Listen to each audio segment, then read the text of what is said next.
1896. The sun had long since set on our freedom. In a village in Punjab, a boy was born to one of its wealthiest families there, Shri Kartar Singh Sarabha. Having lost both his parents, he was raised by his grandfather, a forward-thinking gentleman who in 1912 sent a 15-year-old Shri Kartar to study at the University of California in Berkeley. But what he found there wasn't just textbooks and teachers. He found rage.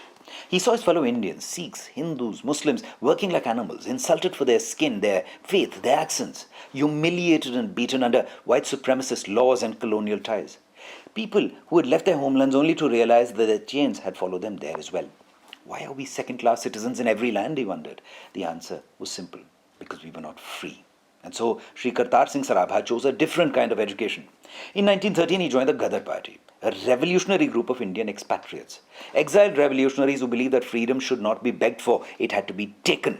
There, in those narrow streets of San Francisco, a fire was taking form. And Shri Kartar Singh Sarabha, barely at 17, was right at its center.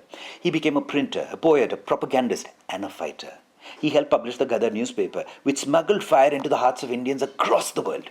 Its message was clear: Angrezi Raj ka dushman hai Gaddari. Ghadar is the enemy of British rule, and its weapon is revolution. And then came their chance. World War I, which had pulled British troops across the globe. It was now time to strike.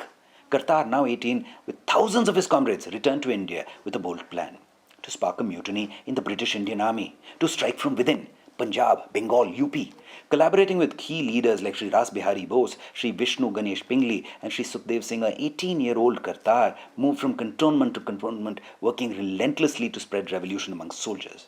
The uprising was now set to erupt across multiple army garrisons. It was scheduled for February 21st, 1915.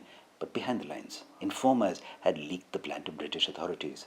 The Ghadar uprising was preemptively crushed. Soldiers arrested, some were shot, and Sri Kartar Singh, just a boy, was caught, beaten, and dragged to court.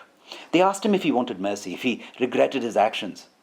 The boy stood there, shackled, smiling. He said, "Yes, I tried to overthrow British rule. Not only that, I'm proud of it. If I had another life, I would give that too to my country."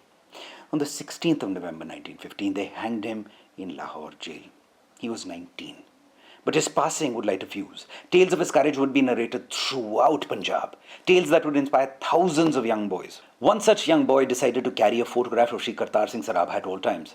16 years later, that young boy, now a young man of 23, was hanged by the British at the very same prison where Shri Kartar Singh Sarabha had been executed. Shri Kartar Singh Sarabha was 19 when he was hanged.